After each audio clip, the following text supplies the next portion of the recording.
Link TV presents Mosaic World News from the Middle East. Here are today's top stories. Russia slams support for the Syrian opposition as the power of jihadist groups grows. Standoff between Baghdad and the Kurdistan region intensifies. And top polluters host critical climate change summit. Mosaic World News from the Middle East begins now.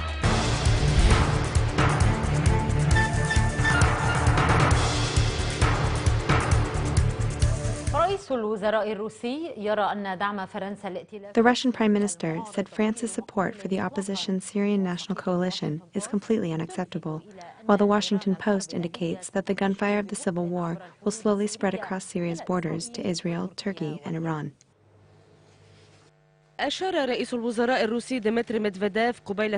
Before traveling to France and meeting with French President François Hollande, Russian Prime Minister Dmitry Medvedev indicated that it is up to the Syrian people to decide the fate of President Bashar al-Assad and his regime, adding that it's preferable for the opposition forces to gain power through legal means and not weapons delivered by other nations. France's support for the opposition Syrian coalition is completely unacceptable under international law.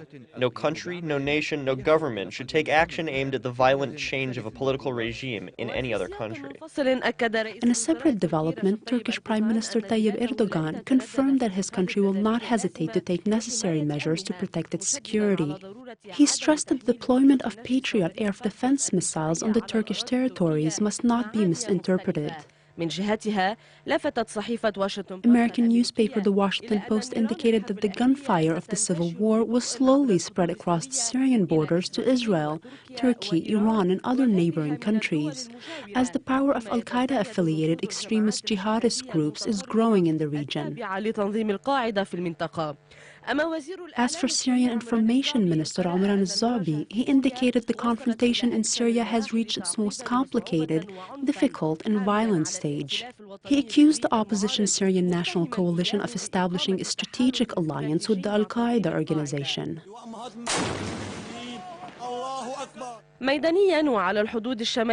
On the ground, along the northern border, opposition fighters captured a strategic dam on the Euphrates River that connects the countryside of Aleppo to Al-Raqqa in northern Syria, according to the Syrian Observatory for Human Rights.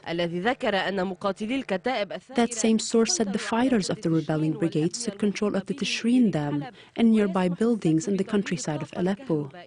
The dam supplies several areas with electricity. Close to this region in the countryside of Idlib, heavy clashes continue. The Syrian army is trying to storm the city of Ma'arat al-Nu'man from its southern entrance after carrying out failed attempts in the past few days. Meanwhile, heavy shelling is also ongoing in the countryside of Damascus in the area of al-Basatin, located between Kfar Sousa and the city of Daraya. They are accompanied by violent and ongoing clashes in the region. In another development, the Syrian Observatory for Human Rights revealed to the Al-Hayat newspaper that the health of the head of foreign affairs of the opposition National Coordination Body for Democratic Change, Dr. Abdelaziz Al-Khair, has deteriorated.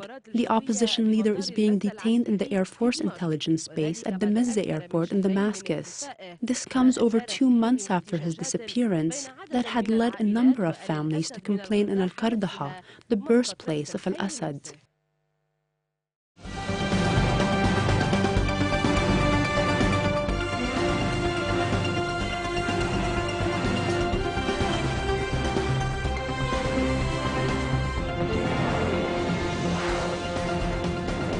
The crisis continues between Iraq's central government and the country's semi-autonomous Kurdistan region over a disputed territory in the country's north. The Kurdish military has dispatched reinforcements to the area where the central government has already stationed its troops. Here's more. It's a desolate and mountainous stretch, but one can see a flurry of military activity in the northern Iraqi region bordering Diyala and Suleimania provinces. Both the Iraqi army and the Kurdish Peshmerga troops are busy making outposts and deploying tanks and armored vehicles in one of their sensitive zones. This is just a new spike, if you will, in the rather bad relations between the autonomous region of Kurdistan and the rest of Iraq ever since it was established. Just days ago, Baghdad and Iraq's semi-autonomous Kurdistan region began sending troops to the area north of the city of Kirkuk, over which they both claim jurisdiction. Both sides have a long-running feud with each other over a number of other issues, mainly oil production. The Kurds are determined to maintain their relative autonomy and develop their own oil resources. Many analysts call it a legacy of the U.S. invasion of Iraq that helped the Kurdistan region to sign direct oil contracts with American companies. Since they have the major or a significant proportion of the oil in Iraq, they feel that they should have the major benefit, is something that the Iraqi government doesn't agree with. Relations between Baghdad and Erbil was further strained after Iraqi forces formed the Dijla Operations Command in the disputed area. Kurds call that a threat, an attempt by Iraqi Prime Minister Nouri al-Maliki to seize control of the oil-rich territories. But Maliki insists the command is necessary to keep law and order in one of the most volatile parts of the country. Once you get the military on both sides involved in drawing lines in the sand, if you will, that makes it more difficult and more dangerous. So far, the two sides have failed to come to the negotiating table. On a visit to Erbil, Iraq's parliament speaker had pushed to ease tensions. So, will the latest standoff turn into an armed conflict? It seems unlikely, as neither of the two sides is interested in taking a step further into an all-out confrontation. The Iraqi army and Peshmerga troops have faced off before, only to pull back at the last moment. Perhaps it is more of a conflict of interests which can be resolved diplomatically with the help of regional leaders. Or both will continue to make headlines and rival camps keep giving each other a headache of mostly political proportions.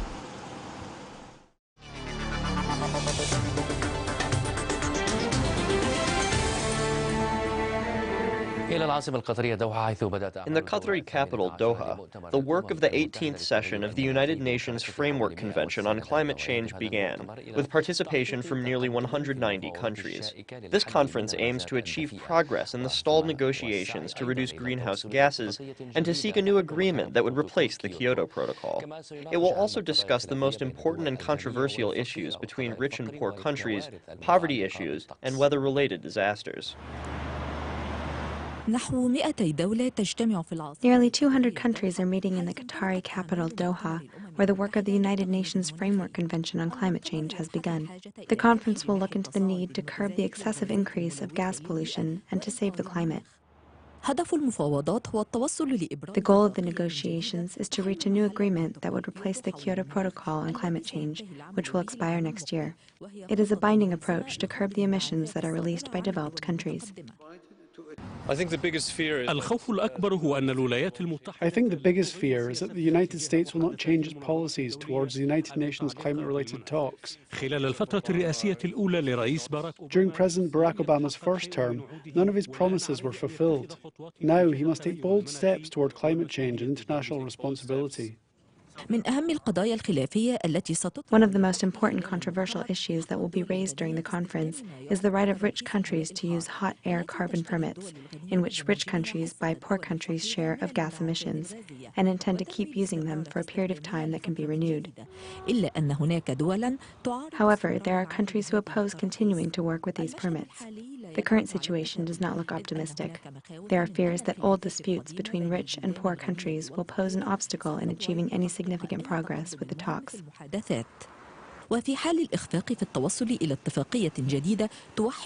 they fail to reach a new agreement that would unite the rich and poor in combating the increase of Earth's temperature starting from the year 2020, they will abandon working with the Kyoto Protocol. Well, I would like to see developed countries. I would like to see developed countries give money to restore some confidence in the negotiations. This is what we need. We also need to listen to the vows by European Union countries and developed countries to lower their emissions by 40% by the year 2020. مؤتمر الأمم المتحدة في دورته 18. The 18th session of the United Nations Conference will continue until December 7th in Qatar, which has one of the highest per capita carbon emissions rates in the world. The conference will also look into poverty issues as well as weather-related disasters, which kill thousands every year and subject millions to displacement. It will also look into helping developing countries financially and technologically in order to reduce the exacerbation of climate change and its consequences on the environment and humans. Maha Sokar, BBC.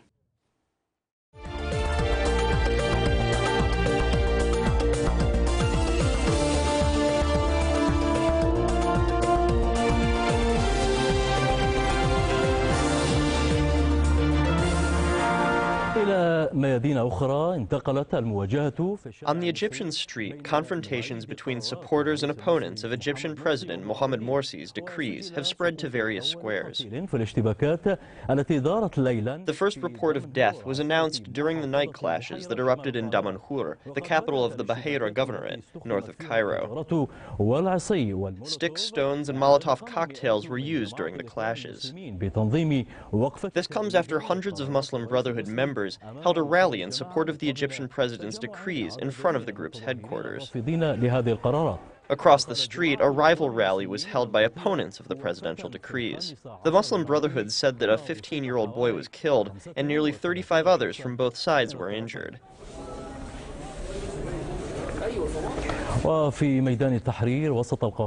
In central Cairo's Tahrir Square, opponents of the Egyptian presidential decrees continued to stage sit-ins for the fourth consecutive day in protest against the constitutional declaration. Cautious calm returned to the square's nearby streets following a day of continuous clashes between demonstrators and security forces. The number of protest tents has notably increased. The strikers closed all of the square's entrances. The crisis between the presidency and the judiciary in Egypt may witness a breakthrough.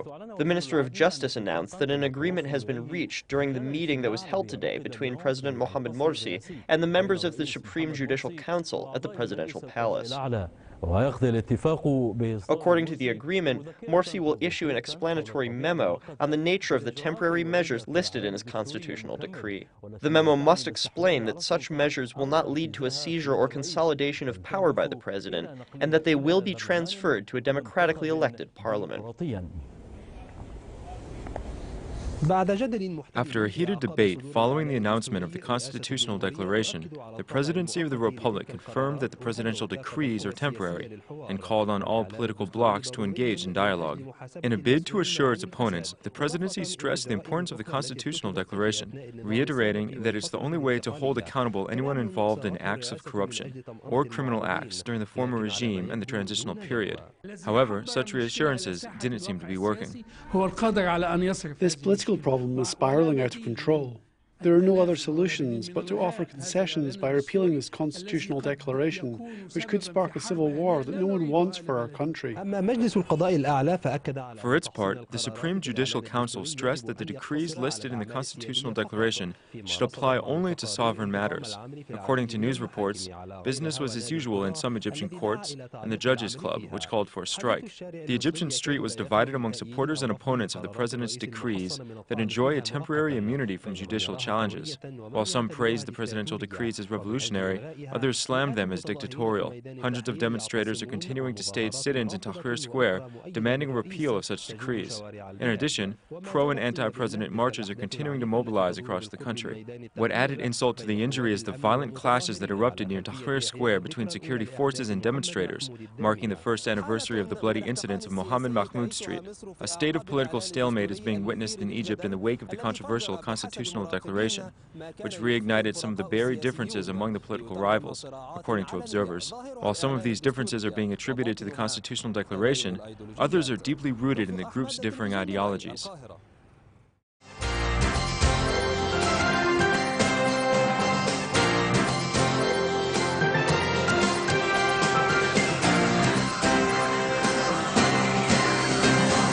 We open with another political bombshell. Defense Minister Ehud Barak announced this morning that he is quitting politics. This as the Likud party is holding a second day of voting for the makeup of its Knesset list following a computer foul-up yesterday. Here with the latest is IBA's political correspondent, Ellie Walkelander. Good evening, Ellie. Good evening. Thank you, Yochanan. And indeed, a dramatic announcement by Defense Minister Ehud Barak, ending a 53-year career that saw him rise from an army private to become the country's most highly decorated soldier and eventually prime minister.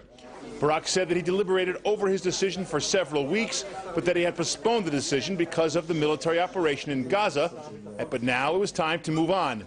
My decision to retire is because I wanted to devote more time to my family, he said.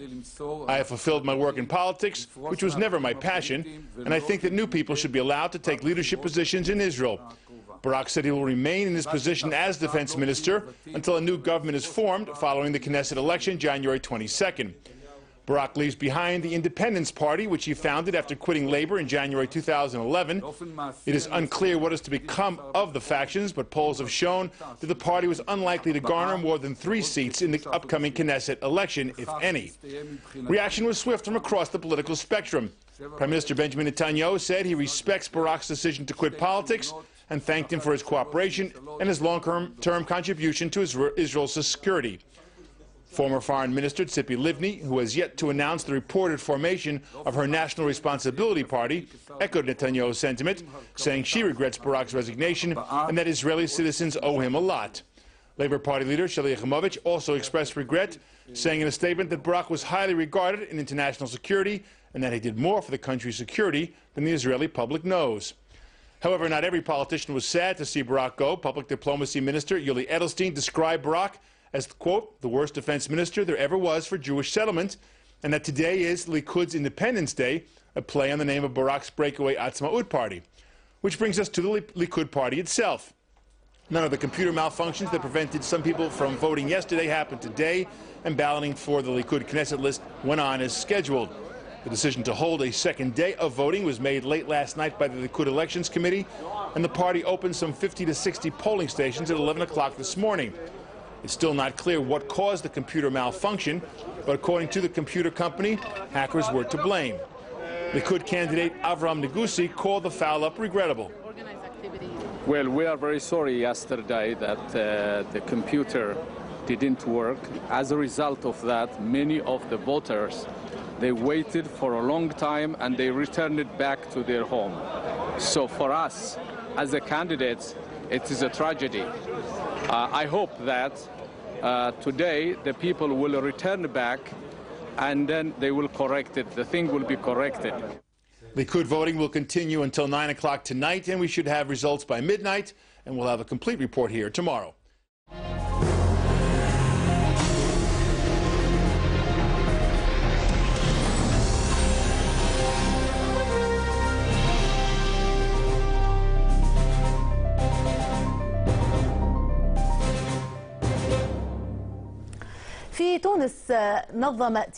In Tunisia, the Stop the Violence coalition that includes civil associations organized a protest in the capital to demand combating violence, death threats and takfir that they say has spread in Tunisia and remains a threat to the democratic transition. Protesters accused the Association for the Protection of the Revolution of carrying out violent acts and called for its dissolution.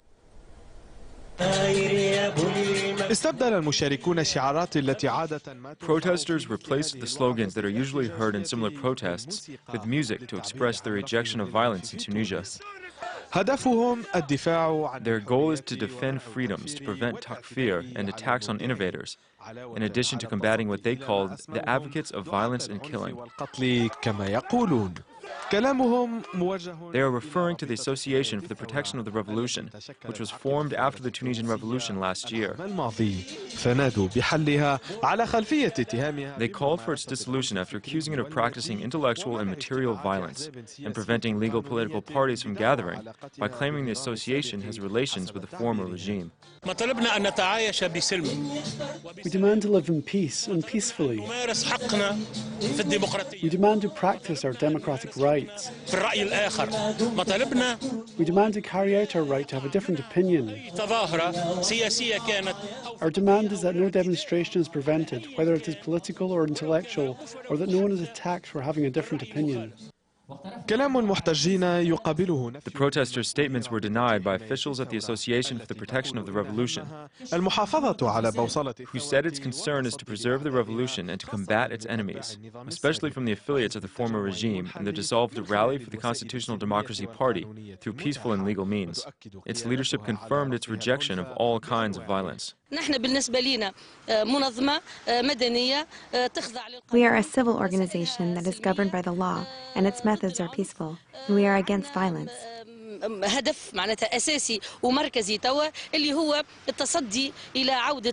have a central and main goal, which is to combat the return of the Rally for Constitutional Democracy Party and its control and presence in the political arena, and this is something that everyone agrees to. So each party is blaming the other. However, images of the acts of violence that was witnessed in the city of Tatooine in the southern part of the country still linger in the minds of Tunisians, who hope that they will not be repeated. But the intensifying political dispute between the parties and the spread of different kinds of protests may be predicting strife if every party fails to bear its responsibilities. Hafiz Laiba, Al Jazeera, Tunisia. The National Center for Human Rights said the kingdom's pro-reform protest movement has generally been peaceful, but in recent rallies, demands for regime reform grew louder. The center issued a report that monitored public grassroots opposition to the government's decision to lift subsidies on oil derivatives and the way security forces and the judiciary dealt with the rallies. The report said demonstrations broke from their peaceful nature, raising demands by verbally assailing the symbol of the state and clashing with gendarmerie and police forces. It said the peaceful protests were also marred by arson attacks on public and private property, including the burning of banks and government headquarters in several governorates. However, it added the identities of the perpetrators or those standing behind such acts have yet to be disclosed. The report said more than 250 protesters had been arrested, including 19 teenagers, adding that human rights teams have managed to interview 89 people held at Swaga Correctional and Rehabilitation Center and prisons across the kingdom. But it added that all the minors were early released on bail. The report documented that 50 security personnel were injured, 17 of them admitted to hospital with gunshot wounds, 4 seriously.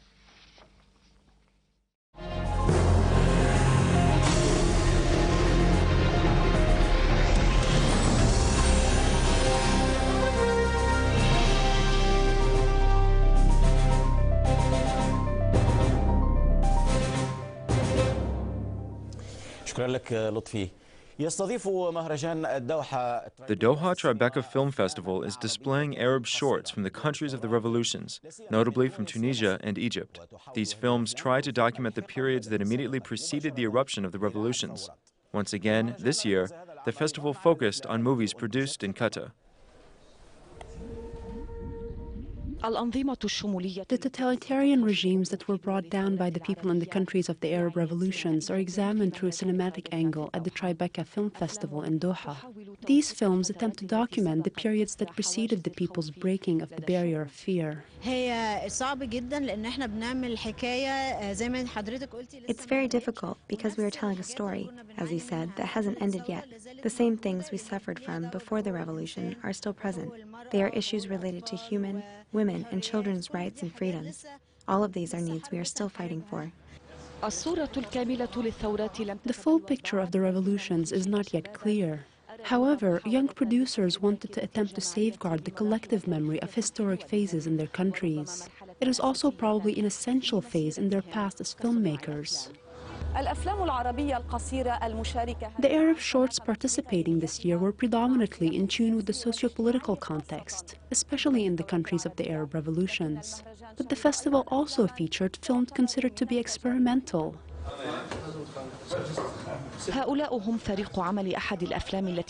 These people are on a team of one of the movies entirely produced in Qatar and participating in the Doha Film Festival.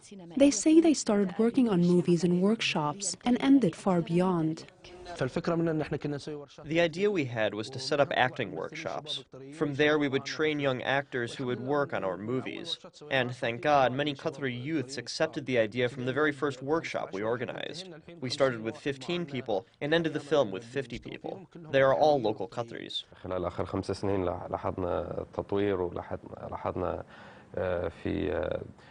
In the last 5 years, we noticed a development and change in terms of the public's reception of such films, and that encouraged us to continue our work. Dozens of Arab shorts and movies are competing at the Doha Film Festival.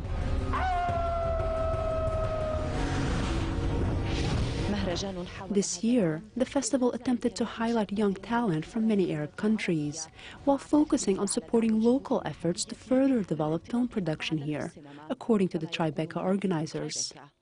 Salam Khudr, Al Jazeera, Doha.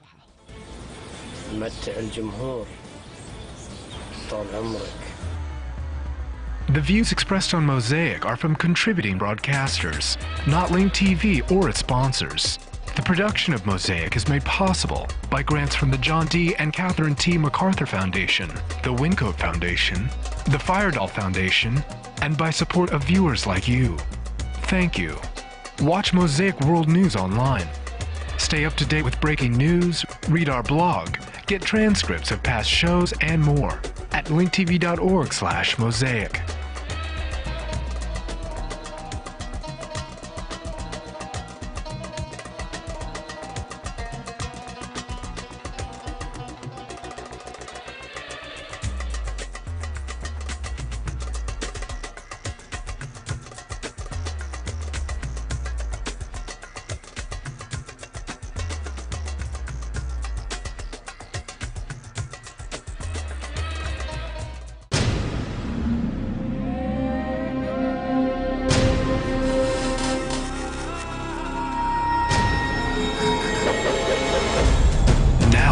Airwaves, a global channel of uncompromising stories, world news, documentaries, entertainment, and culture.